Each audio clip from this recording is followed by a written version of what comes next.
নমস্কার, দ্য ওয়ানে আপনাকে স্বাগত। আজ বুধবার কেন্দ্রকে বড়সড় নির্দেশ কলকাতা হাইকোর্টের।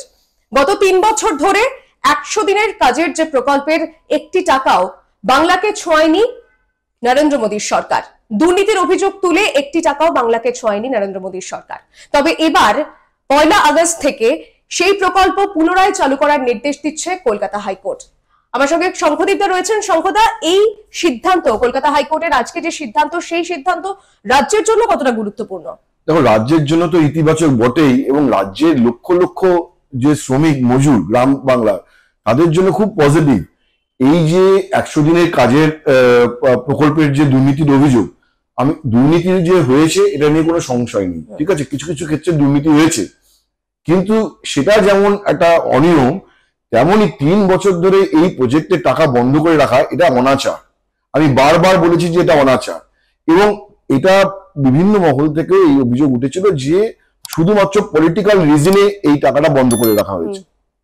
তার কারণ হচ্ছে যে আজকে হাইকোর্টও কি বলেছে, হাইকোর্টও বলেছে যে 10টা আপেলের মধ্যে কয়েকটা খারাপ থাকতে পারে, কিন্তু সবকটা খারাপ নয়। যে কোনো একটা জায়গায় ভুল হয়েছে বলে অনন্তকাল ধরে আমি একটা প্রজেক্ট বন্ধ করে রাখলাম, সেইটা তো চলতে পারে না। সুতরাং 1 আগস্ট থেকে শুরু করতে হবে এই প্রজেক্টের কাজ। এবং গত 2টো কনজিকিউটিভ ফাইন্যান্সিয়াল বাজেটে 1 পয়সাও এই প্রজেক্টের জন্য ছোঁয়নি কেন্দ্রীয় সরকার। এটা হতে পারে না। দেখো, 100 দিনের কাজ যে প্রকল্প যখন চালু হয়েছিল, কেন চালু হয়েছিল এটা বুঝতে হবে। 100 দিনের যে কাজ প্রকল্পটা বা এনআরইজিএ, সেটা তৈরি হয়েছিল গ্রামের মানুষকে বছরে 100 দিন নিশ্চিত কর্মসংস্থানের সুযোগ করে দেওয়ার জন্য, এবং এটা মানুষের আইনি অধিকারে পরিণত করার জন্য। কাজ পাওয়াটা মানুষের আইনি অধিকার, মানে বছরে 100 দিন একটা গ্রামের গরিব মানুষ কাজ পাবে, সেটাকে তার আইনি স্বীকৃতি দেওয়া হয়েছিল 100 দিনের কাজের মাধ্যমে। এবং সেখানে যদি দুর্নীতির অভিযোগ তুলে যদি তুমি বছরের পর বছর বন্ধ করে রাখো, তাহলে তো ওই যে লক্ষ লক্ষ গ্রামের মানুষ পশ্চিমবঙ্গে, তারা তো কাজ পাওয়া থেকে বঞ্চিত হচ্ছে। পশ্চিমবঙ্গকে যদি পলিটিক্যালি টাইট দেওয়ার পারপাস হয়, সেই পারপাস করতে গিয়ে তুমি কিন্তু গ্রামের মানুষকে তুমি এফেক্টেড করে ফেলছো। এই যে 2 বছর ধরে লক্ষ লক্ষ মানুষ যে কাজ পেল না, 100 দিনের কাজ, বছরে 100 দিন করে কাজ পেল না, এটা অনাচার নয়, চরম অনাচার। এবং এই জায়গাটা কোর্টের মাধ্যমেই দেখো, কি যখন 100 দিনের কাজের প্রকল্পটা তৈরি হয়, তখন বলা হয় যে কোন স্টেটের এগেনস্টে যদি দুর্নীতির অভিযোগ ওঠে, তাহলে সেকশন 17 অনুযায়ী আইনের সেন্টার চাইলে টাকাটা বন্ধ করে দিতে পারে। কিন্তু সেটা না, ওইটা হচ্ছে একটা কোয়েসিভ মেজার, এমন একটা জায়গায় গেলে চরম। তো সেইটা তো অনন্তকাল ধরে চলতে পারে না। রাজ্যের না, 1 সেকেন্ড শুনো, রাজ্যের গ্রামের মানুষ কি বলে? গ্রামের মানুষ বলে যে সরকার মাই বাপ। তো যদি দুর্নীতি হয়ে থাকে, দুর্নীতি তো কোনো শ্রমিক মজুর করেনি, দুর্নীতি হয়েছে সরকারি আমলা পঞ্চায়েত স্তরে। তো যারা দুর্নীতি হয়েছে তাদের সাজা দাও। কিন্তু সেইটা না করে যদি আজকে পুরো প্রজেক্ট বন্ধ করে দেওয়া হয়, তাহলে তো নিচের গরিব মানুষগুলো ভাতে মারা যাবে। এইটা তো গভর্নমেন্টের পারপাসও নয়। আমি যে বারবার বলছি যে গভর্নমেন্টের কে, সরকারকে গ্রামের মানুষরা বলে সরকার মাই বাপ। তো মাই বাপ কে কি পারপাস যে গ্রামের মানুষের খাওয়া দাওয়া এবং কাজের রোজগারের সুযোগটাকে বন্ধ করে দেওয়া? তো এইটা তো একটা চরম অ্যাবারেশন ছিল। এইটা কোর্টের মাধ্যমেই এর মীমাংসা আসা উচিত ছিল। এবং পজিটিভ যে আজকে হাইকোর্ট বলেছে এবং টাইমলাইন বেঁধে দিয়েছেন, বলেছে যে অগাস্ট মাসের 1 তারিখ থেকে এটা শুরু করতে হবে। অন্যান্য যে রাজ্যগুলো রয়েছে, হিন্দি বলার অন্যান্য রাজ্য, সেখানেও দুর্নীতির অভিযোগ রয়েছে। এবং আমি বারবার একটা কথা বলি, যখন 100 দিনের কাজের প্রোগ্রামটা খসড়া রচনা করা হয়, 2005 সালে যখন 2004 সালে যখন ইউপিএ গভর্নমেন্ট ক্ষমতায় আসে, বাম সমর্থিত ইউপিএ সরকার ছিল, তখন বামেদের আগ্রহ এবং সোনিয়া গান্ধীর ব্যক্তিগত আগ্রহ নিয়ে এই প্রজেক্টটা তৈরি হয়েছিল।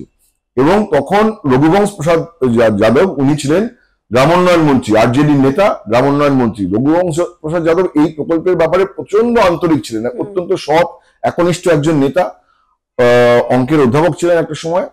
তার মানে নখদর্পণে ছিল বিভিন্ন স্ট্যাটিস্টিক্স।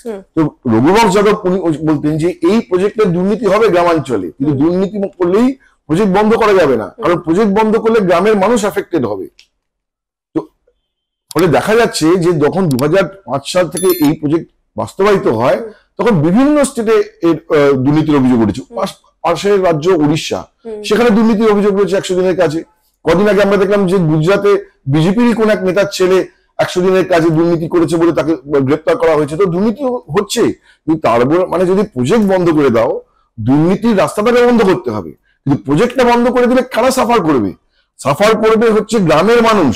সেটা কলকাতায় ঠান্ডা ঘরে বসে কেউ কেউ বড় বড় লেকচার দিয়ে বলতে পারে যে প্রজেক্ট বন্ধ করে দেওয়া দরকার, কিন্তু সেই লেকচারটা দিলে অ্যাকচুয়ালি এফেক্টেড হচ্ছে কারা? যাদের দিনান্তে, যাদের নুনান্তে পান্তা ফোড়ে তারা। সুতরাং আজকের যে হাইকোর্টের রায়, সেটা পশ্চিমবঙ্গের গ্রামাঞ্চলের বিপুল সংখ্যক মানুষের জন্য একটা ইতিবাচক একটা রায়।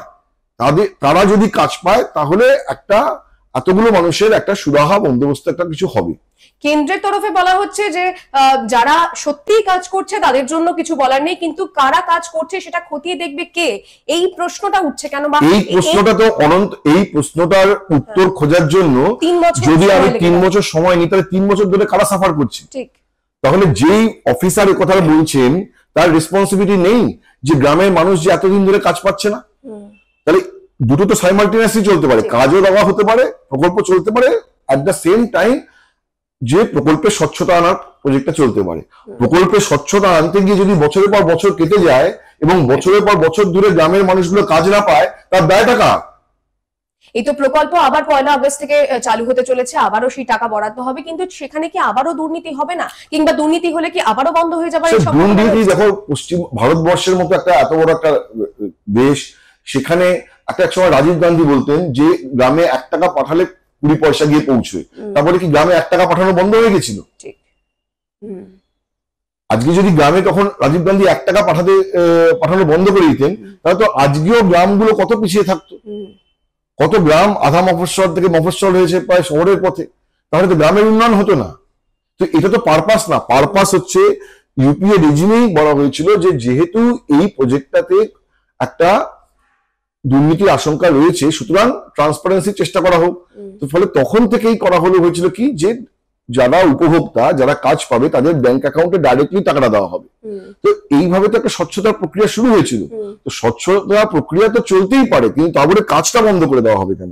সেই রেসপেক্টে আমি বলবো যে আজকে যে কলকাতা হাইকোর্ট যে রায় দিয়েছে, সেটা একটা মাইলস্টোন রায়।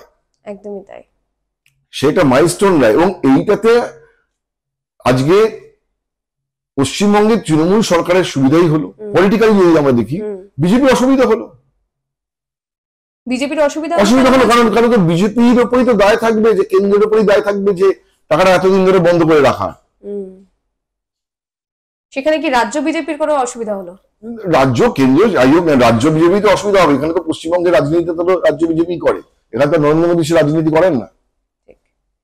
এখনকার আলোচনা এই পর্যন্তই। পরবর্তীতে রাজ্য রাজনীতি, বিদেশ, খেলাধুলা, বিনোদনের সমস্ত আপডেট পেতে চোখ রাখুন দ্য ওয়ালের পেজে। দ্য ওয়াল খবর এখন এখানে।